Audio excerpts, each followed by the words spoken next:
ಆಧುನಿಕ ಕಾಲದಲ್ಲಿರುವ ಕಲಿಯುಗದ ಹರಿಶ್ಚಂದ್ರ ಇದ್ದಾರೆ ನೋಡಿ. ಹರಿಶ್ಚಂದ್ರ ಕಥೆಯನ್ನು ನೀವೆಲ್ಲವೂ ಕೂಡ ಕೇಳಿರ್ತೀರಿ, ಸಿನಿಮಾಗಳಲ್ಲಿ ನೋಡಿರ್ತೀರಿ. ಆದರೆ ಈ ಆಧುನಿಕ ಕಾಲದಲ್ಲಿ ಹರಿಶ್ಚಂದ್ರ ಇದ್ದಾರೆ ಅಂತಂದರೆ ನೀವು ನಂಬಲೇಬೇಕು. ಹೌದು, ಇದು ನಿಜ. ಜಗದಾಳ ಗ್ರಾಮದಲ್ಲಿ 60 ವರ್ಷಗಳಿಂದ ಸ್ಮಶಾನ ಸೇವೆಯನ್ನು ಮಾಡ್ತಾ ಇದ್ದಾರೆ. ಕಲಿಗಾಲದ ಹರಿಶ್ಚಂದ್ರ ಇವರು. ಯಾರಿವರು, ಏನಿವ್ರ ಕಾಯಕ ನೋಡಿ. 60 ವರ್ಷಗಳಿಂದ ಸ್ಮಶಾನದಲ್ಲಿ ಸೇವೆಯನ್ನು ಮಾಡ್ತಿದ್ದಾರೆ. ನಿಸ್ವಾರ್ಥ ಸೇವೆ ಇವ್ರದ್ದು. ಬಾಗಲಕೋಟೆ ಜಿಲ್ಲೆ ರಬಕವಿ ಬನಹಟ್ಟಿ ತಾಲೂಕಿನ ಜಗದಾಳ ಗ್ರಾಮ. ಈ ಜಗದಾಳ ಗ್ರಾಮದಲ್ಲಿ ಶವ ಸಂಸ್ಕಾರಕ್ಕೆ ಕಾಡಪ್ಪನೇ ಒಡೆಯ, ಅವರ ಹೆಸರು ಕಾಡಪ್ಪ. ನಿತ್ಯ ಸ್ಮಶಾನದಲ್ಲಿಯೇ ಕಾಡಪ್ಪ ಅಂಕಲಿಯವರು ವಾಸ ಮಾಡ್ತಾ ಇದ್ದಾರೆ.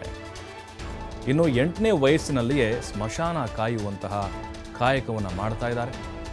ಸ್ಮಶಾನದಲ್ಲಿರೋ ಶಿವನ ಮೂರ್ತಿ ಬಳಿ ಕಾಡಪ್ಪ ವಾಸ ಮಾಡ್ತಾ ಇದ್ದಾರೆ 60 ವರ್ಷಗಳಿಂದ.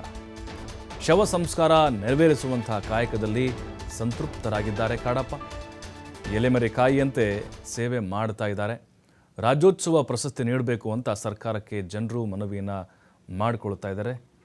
ನೋಡಿ, ಕಾಡಪ್ಪ ಸ್ಮಶಾನದಲ್ಲೇ ಅಲ್ಲೇ ವಾಸ ಅವ್ರದ್ದು. ನೋಡಿ, ಶಿವನ ಮೂರ್ತಿ ಇದೆ, ಅಲ್ಲೇ ಪಕ್ಕದಲ್ಲೇ ಮಲ್ಕೊಳ್ತಾರೆ. ಹಗಲು ರಾತ್ರಿ ಚಳಿ ಮಳೆ ಯಾವುದನ್ನು ಕೂಡ ಲೆಕ್ಕಿಸದೆ ಅಲ್ಲೇ ಇರ್ತಾರೆ.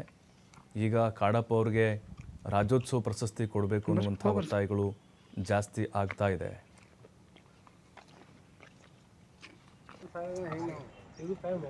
ಸರ್ವ ಗ್ರಾಮಸ್ಥರ ವತಿಯಿಂದ ನಾವು ಒತ್ತಾಯ ಮಾಡ್ತೀವಿ. ವ್ಯವಸ್ಥೆ ಮಾಡಿ ನೀವು ಇದನ್ನ ಮಾಡಿ ದಫನ್ ಮಾಡೋದಾಗಲಿ, ಆಮೇಲೆ ಹೂಳೋದಾಗಲಿ ಎಲ್ಲ ಮಾಡಿದ್ರೆ ಶ್ಲಾಘನೀಯ ಇದೆ. ಅಂದ್ರೆ ನಿಮ್ಗೆ ಎಷ್ಟು ಚಿರಋಣಿ ಹೇಳಿದ್ರು ಕಮ್ಮಿ.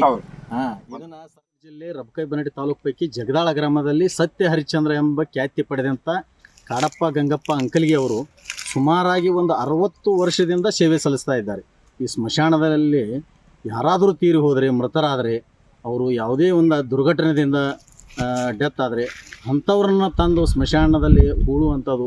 ಫಸ್ಟ್ ಫೋನ್ ಮಾಡೋದನ್ನು ಕಾಡಪ್ಪ ಅಂಕಲಿಗೆ ಅವರಾಗಿ, ನಮ್ಮಮ್ಮರ ಎಲ್ಲಿದ್ದೀರಿ ಅಂತ ಕೇಳಿದಾಗ ಬನ್ನಿ, ಒಂದು 5 ನಿಮಿಷದಲ್ಲಿ ಬನ್ನಿ ಅಂತೇಳಿ, ಯಾವುದೂ ಭಯಭೀತಿ ಇಲ್ಲ, ಯಾವುದೇ ಫಲಾಪೇಕ್ಷೆ ಇಲ್ದನ ಅವರು ಒಂದು ಸಮಾಜಮುಖಿ ಸೇವೆ ಮಾಡ್ತಾ ಇದ್ದಾರೆ. ಈಗ ಕರ್ನಾಟಕ ರಾಜ್ಯದ ರಾಜ್ಯೋತ್ಸವ ಪ್ರಶಸ್ತಿಗೆ ಎಂತೆಂಥವ್ರನ್ನೂ ಗುರುತಿಸ್ತಿರ್ತೀರಿ. ಅದೇ ರೀತಿಯಾಗಿ ನಮ್ಮ ಜಗದಾಳ ಗ್ರಾಮದ ಈಗ ಸತ್ಯ ಹರಿಶ್ಚಂದ್ರ ಎಂಬ ನಾವೇನು ಸಮಾಜದ ಹೀರೋ ಅನ್ಬೇಕು ಅವ್ರಿಗೆ. ಎಂತೆಂಥವ್ರಿಗೆ ಹೀರೋ, ಫಿಲ್ಮ್ ಸ್ಟಾರ ಅಂಥವ್ರಿಗಿಂಥವ್ರು ಹೀರೋ ಐತೀವಿ. ಇದೇನು ಸ್ಮಶಾನದಲ್ಲಿ ಕೆಲಸ ಮಾಡಿ ಅವರು ಸತ್ಯ ಹರಿಶ್ಚಂದ್ರ ಹೇಗೆ ಈ ದೇಶಕ್ಕೆ ಈ ಒಂದು ಮಾದರಿ ಆದರು, ಅದೇ ರೀತಿಯಾಗಿ ಕಾಡಪ್ಪ ಗಂಗಪ್ಪ ಅಂಕಲಿಗೆ ಅವರು ನಮ್ಮ ಜಗದಾಳಕ್ಕೆ ಹಾಗೂ ಈ ಸುತ್ತಮುತ್ತಲಿನ ಬಾಗಲಕೋಟೆ ಜಿಲ್ಲೆಯಲ್ಲಿ